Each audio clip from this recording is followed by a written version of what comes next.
Page 25, we'll start on page 24b.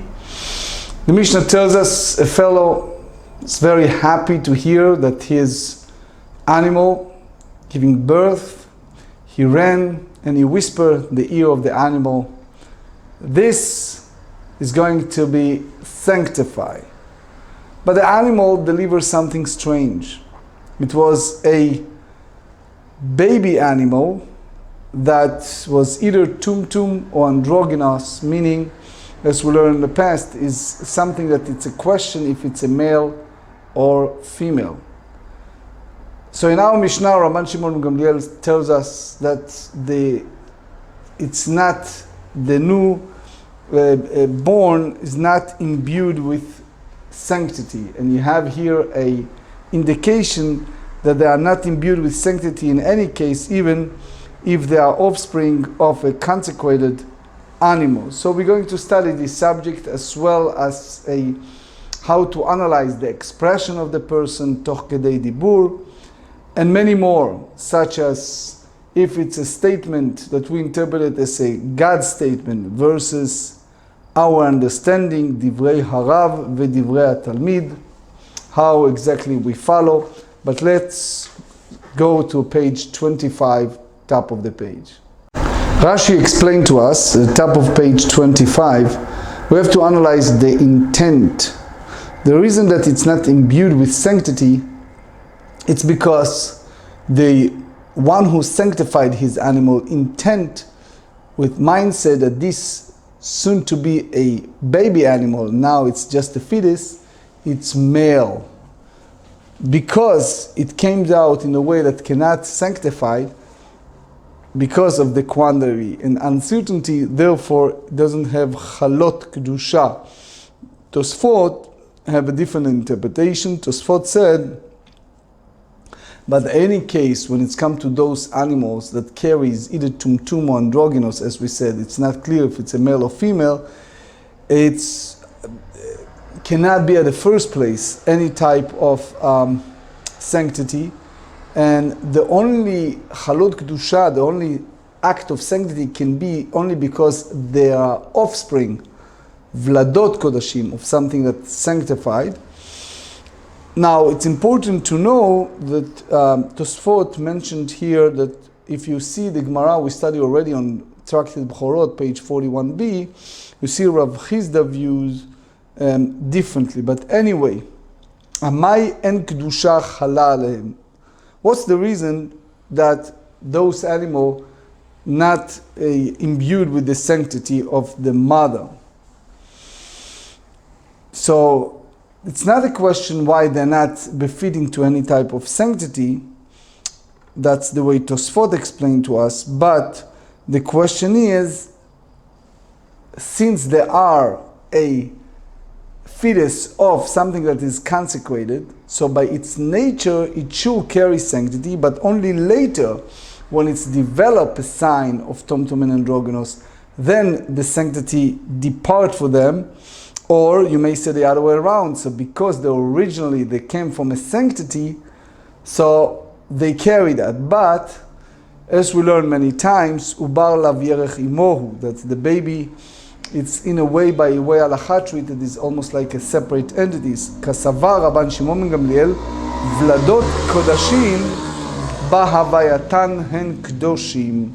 Rabban Shimon Gamliel holds that the offspring of sacrificial animals are imbued with sanctity only as they come into being, which means from the moment they are born. Di salka da'atach mim'ei iman hen kdoshim. But if you all hold that the offspring of a sacrificial animal are sanctified in the womb of their mother, amai en kedusha chala alehem.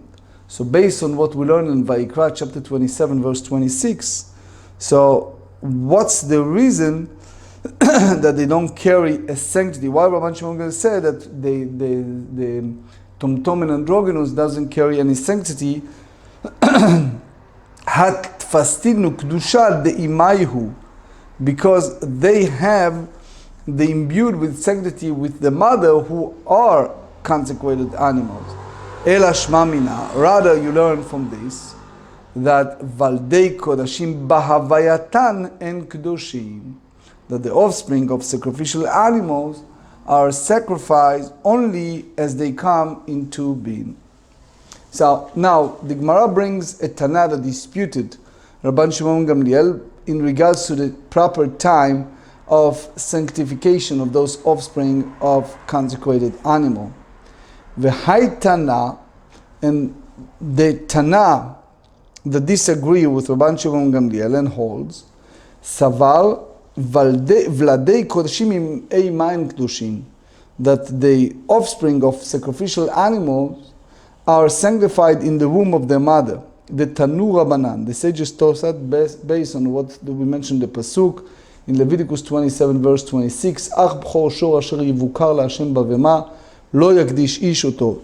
Translation: but the firstborn among animals, which is born as a firstling to God, man shall not consecrate it. So you derive from here, Hayiti omer b'chor lo yakdish ekdeshot. So we may derive from here that the firstborn shall not consecrate. So I'll say that the verse is teaching that the firstborn man shall not consecrate non-sacred item. Talmud lomar, so therefore the verse tells us ish oto, man shall not consecrate it. You derive from here oto iyata makdish, aval makdish adam bechor hekdeshot, which means you may not consecrate the firstborn animal, yet a firstborn may consecrate non-sacred items. ועדיין אני אומר, הוא לא יקדיש, אבל יקדישו אחרים. I shall say that specifically a firstborn may not consecrate a firstborn animal with a different sanctity. However, others who are not firstborn may consecrate a firstborn animal. So therefore, Talmud lomar, the verse teaches us, bivheima, among animals, bivheima asakti. I am dealing with the firstborn animal, not firstborn man, which means the pasuk is teaching that all people are prohibited to consecrate the firstborn animal with a different sanctity, that of a firstborn. Yachol lo yakdishenu ba beten. So the Braita continues and say, one might have thought that one also cannot consecrate the fetus of an animal pregnant with the firstborn while the fetus is still in the womb of its mother. Talmud lomar, so therefore you have the pasuk asher yevukar laHashem. The pasuk teaches us asher yevukar, which is born as the firstling to God. You have here indication mishi yevukar laHashem, from the time that the firstborn is consecrated with kedushat bechora. I atam makdish, which means the time that it was born, you cannot consecrate it for a different korban, if an offering. Aval atam makdish babeten, but you may consecrate with the different sanctity while it is still in its mother womb. Meaning you have, as we learn in Mishnah, prior to time of consecration in the firstborn sanctity. Yachol af valdei kol hakodashim ken. You may think that even regards to the offspring of all other consecrated animals, it's true that one may consecrate with them with a different sanctity with they are still in the womb. So therefore, Talmud lomar, we derive from something we learn a lot in the Shas, ach chilek, but we should have here a clear differentiation and distinction between a firstborn animal, which one may consecrate with a different sanctity while it's still in the womb, and the offspring of other consecrated animals, which may not be not consecrated with a different sanctity even when they are in the womb. So what you see here, al masvirale vladei kodashim im eiman hen kedoshim. You derive from here that the Tanakh holds that the offspring of sacrificial animals are sanctified in the womb of their mother. Amar לרב עמרם לרב ששת, אמר על הבכור עם מציאת רובו עולה, עולה הווה או בכור הווה. Imagine a situation, the fellow have witness of the firstborn animal comes out, so he expresses it by saying the word olah, so that this will be a burnt offering at the same time that the sanctity of the firstborn take effect, which is when the majority of the animal leaves the womb. So what is the status of the offering? Olah havei or bechor havei? Is the offering is a burnt offering or it's a firstborn? What's the question? Olah havei dechol purta ufurta de kanafik hu kalil. If you tell me that it's take as a burnt offering, as the sanctity of burnt offering is more stringent than the sanctity of a firstborn, so you derive each and every bit that exists, the womb becomes a burnt offering, which is entirely consumed upon the altar. Or bechor have dechol purta upurta de kanafek b'milteyu. Or you take it as the firstborn, because normally the sanctity of the firstborn takes effect at the moment of birth, and therefore, with regard to each and every bit of the animal that exists, the womb, its status is that of a firstborn. Lishna achrina, another option, sheken kedusha chayla alei.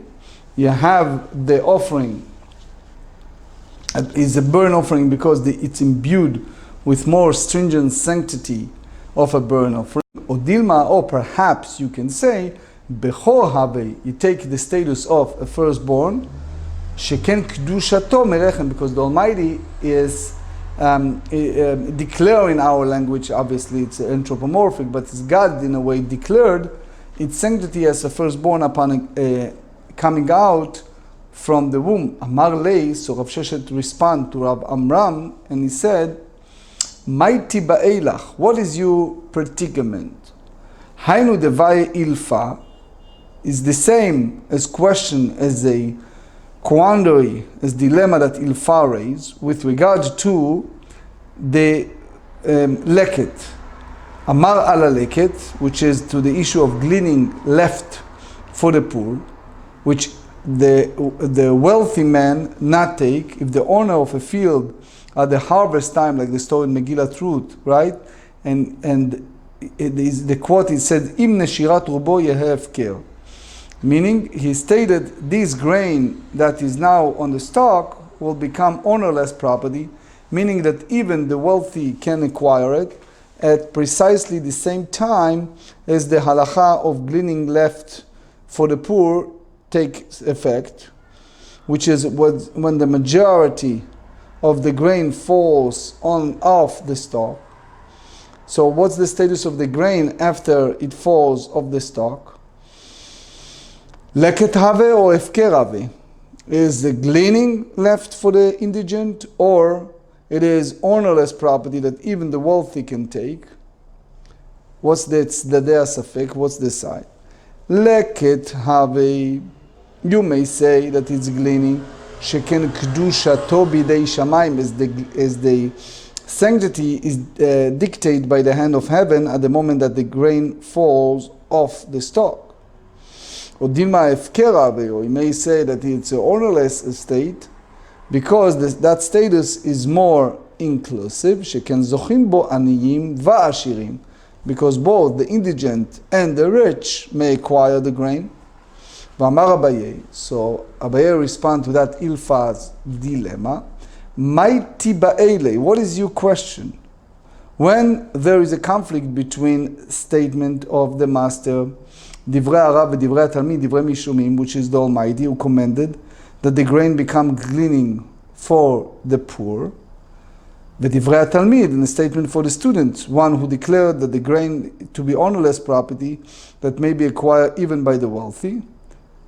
So to which statement should we listen?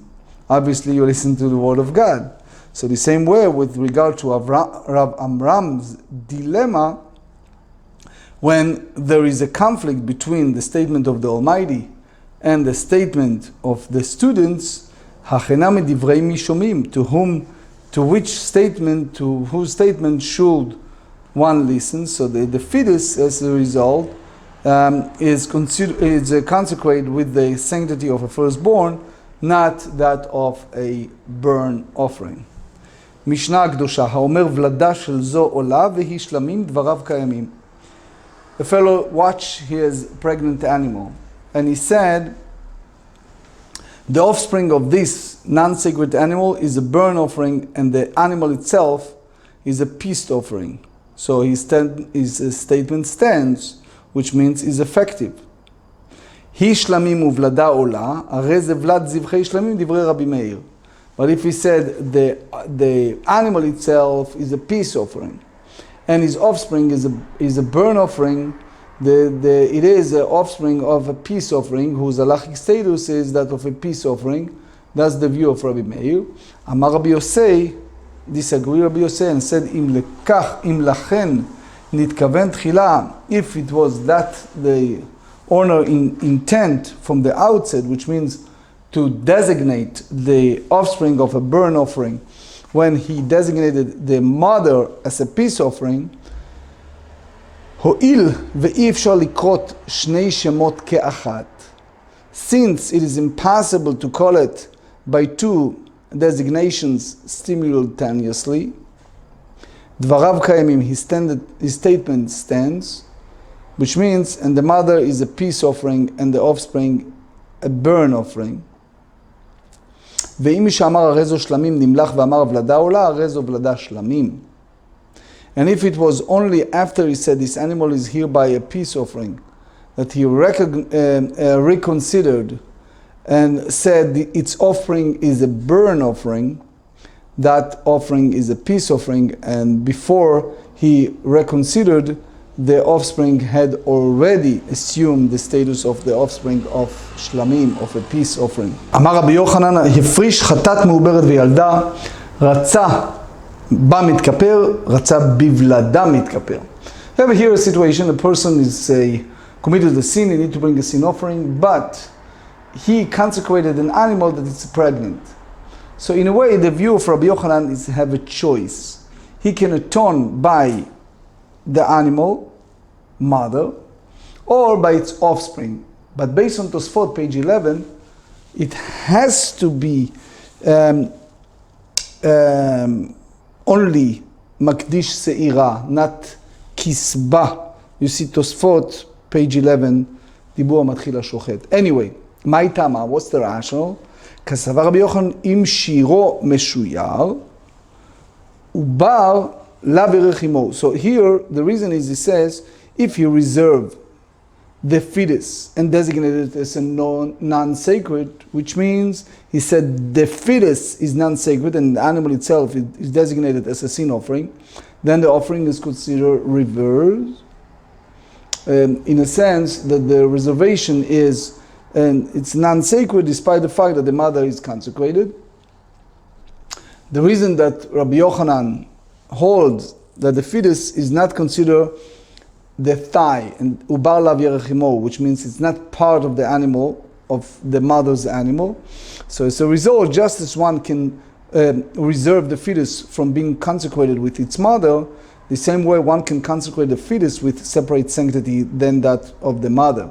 And consequently, the Habalek mafrish shte chataot lacharayut, this case like one who separates two sin offering as a guarantee. Ratza mitkaper ba, ratza mitkaper b'chaverta. If you wish, he can atone by that animal. Otherwise, he may gain atonement with the other. Motiv Rabbi Elazar, hi shlamim uvlada ola, hare ze vlad shlamim. Rabbi Elazar have an objection. He said, if one declared, and he said, the animal itself is a peace offering and its offspring is a burnt offering, hare ze vlad shlamim, then it is the offspring of a peace offering. And if you think that if one reserve the fetus from the consecrate, from the idea of taking the mother and consecrated it, is considered a reserve, and its sanctity is independent from that of the mother. So what's the reason that the Mishnah states that that the offspring of a peace offering, hare ze vlad shlamim, hare ze shlamim ba'ale mitna. They should stated that this is, the offspring is a peace offering with an independent entity, independent sanctity. Amar Rav Tavla bar mina de'ahi. Rav Tavla said, the discussion of this topic should be held apart from this version of the Mishnah. It's incorrect. Amar Rav LaTana tnei harei zo shlamim. Didn't Rav say to the Tana, teach it is a peace offering, meitivei. Haomer leshifchato, the challenge from a Braita, one said to his Canaanite maidservant, the time that he gave her the document of emancipation, harei at shifcha uvladech ben chorin. He said to her, you still maidservant, however, you unborn child is a free person. And he writes a bill of freedom for the child and place it in her hand. Haita ubara zachta lo. If she was pregnant at that time, then she acquired freedom for the unborn child. Now, the Gemara explained the objection. If you say that if one reserve a certain consideration, it is not considered reserve. So, as we said earlier, the fetus is separate, is considered a thigh of its mother, and due to the reason that she acquired freedom for the unborn child. Is like the cases we discussed in the past, that one emancipated, let free half of his slave, as the half is thereby emancipated. And we discussed it, if you remember, even the cases of partners and things like that. Umani Rab Meir hi. And who is the follow? The view of Rabbi Meir. So the Shita Mekubetzet here said that it's basically it's Rabbi Yehuda Nasi, based on Gemara and Gittin 23 and 41b. But anyway, the Rabbi Meir or Rabbi Yehuda hold that when you take for a half emancipation of documentation of a slave, Kidetanya, we learn in the different Braita, page 25b, as we said, Shira Mekubeset, some said that Rabbi Omer. Anyway, Hamshachrer Chatzi Avdo, if one emancipated his half of his slave, half of the slave is emancipated, and he is half slave and half free man. Yatza lacherut, although a slave does not have the ability to acquire items, in this case he does acquire his freedom because gito veyado ba'in keachad, his bill of freedom and his ability to acquire himself come at the same time. If you remember, in the past we discussed it on Gittin 41b and other places. It's a yesod of discussion halacha. You see it in several places. You see in Chidushei Rab Chaim Halevi, in Ilchot Avadim chapter 7. You see in Maram Shif and others based on Tosfot in Gittin 23b. Anyway, v'yamar shiaro meshuyar. And if you say that if one reserve a consecration, it is considered a reserve. Ubar lav yerechimo amay zachtalo. And a fetus is not considered a thigh of its mother, but the mother and the fetus are separate entities. Why does the mother acquire freedom for the fetus in a case where the master freed the fetus but not the mother? ועתניא נראים שהעבד זוכה לקבל גט שחרור של חברו מיד רבו שאינו שלו ולא מיד רבו שלו. So, ostensibly speaking, it's appeared that in a case that a slave can acquire a bill of freedom for another slave from the hand of his fellow master, who is not also his own master, however, not from the hand of his own master, which means not if both of them are enslaved to the same person. So the same way you see here too, how can the mother receive the bill of freedom for the fetus from the hand of the share master? So you conclude from here, im shiro eno meshuyar, if he reserve a consecration, it is not considered a reserve. Utiyuvta Rabbi Yochanan Triyuta. It's a total refutation of Rabbi Yochanan, who said it several times. When the Gemara repeat twice, meaning that's the final one. And there is a discussion on this based in both Tosfot and Bava Kama 47. You see it also in Tosfot Sanhedrin 80b, Rabbeinu Tam. Anyway, the Gemara offer here, Leima im shiro meshuyar tanai. So here the Gemara suggests, shall we say that the claim that if one reserve a consecration, it is reserved, is subject to a dispute between Tanaim? The Tanya, Omer l'shivchato areat bat chorin uvladech eved. As we discussed earlier, but just the opposite way. You are free, and your soon-to-be baby boy will be a slave. He makes such a disclaimer or such a statement to his Canaanite female slave. So they said Vlada kamoha. So the offspring is emancipated like hair.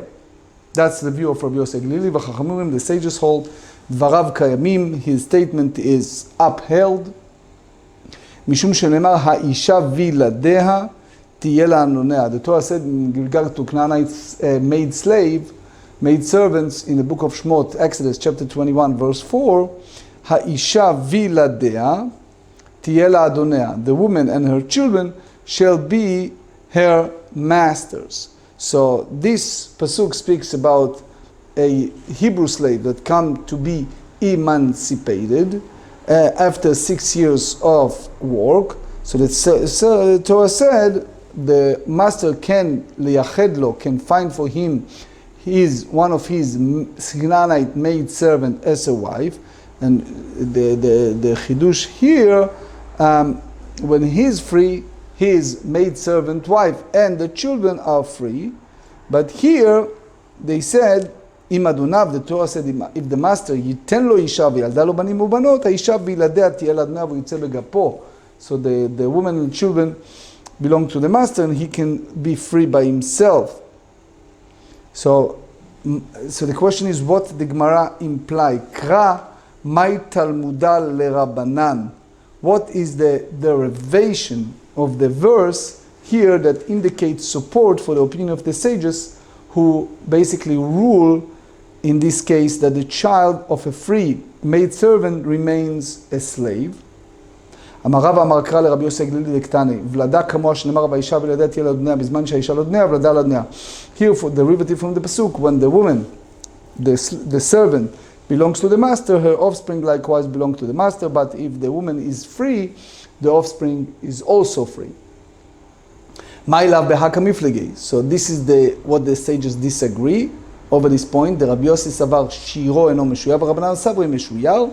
Rabbi Yossi Haglili holds that that he reserved it is not considered reserved, and therefore the mother and the fetus are treated as one entity, versus the sages maintain the opposite way, that is reserved. So this will mean that Rabbi Yochanan's opinion is the subject of dispute between the Tanaim. Amar lecha Rabbi Yochanan lekula alma shiro meshuyar va'acha hainu tamad amar kra isha viladea tiyeh lanonea, which means the status, according to understanding of the Torah, the status of the offspring follow the status of the mother with regard to slavery, but not because the fetus is considered part of its mother. אלא ודאי לימה כהנה תנאי דתניא.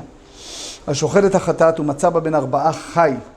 תן אחד אין נאכלת אלא לזכרי כהונה, ואינה נאכלת על יום אחד, ואינה נאכלת אלא לפנים מלקנאים, ותניא אידך נאכלת לכל אדם, ונאכלת בכל מקום, ונאכלת לעולם. מה אליו תנאי דתנא כמה סבר שעירו אינו משויר, ומר סבר שעירו משויר.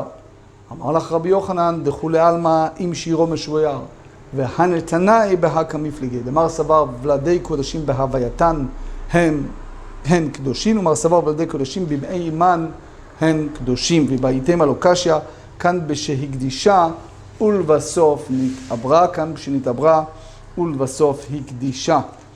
מה תקיף לרבה? ממאי דתמא דרבי יוחנן עם שעירו משויר, דילמה היינו תמא דרבי יוחנן דם מתכפר בשבח הקדש. אמר לרב אמנונה רבי אלעזר תלמידי דרבי יוחנן, ויטיב לקמא דרבי יוחנן ולא עדר להי היי שינויה. ואת אמרת תעמד רבי יוחנן משום דאדם מתכפר בשבח הקדש. אם שאמר גזור שלמים נמלח, פשיטה ולדן שלמים אלא כל אימת דבאי ממלח.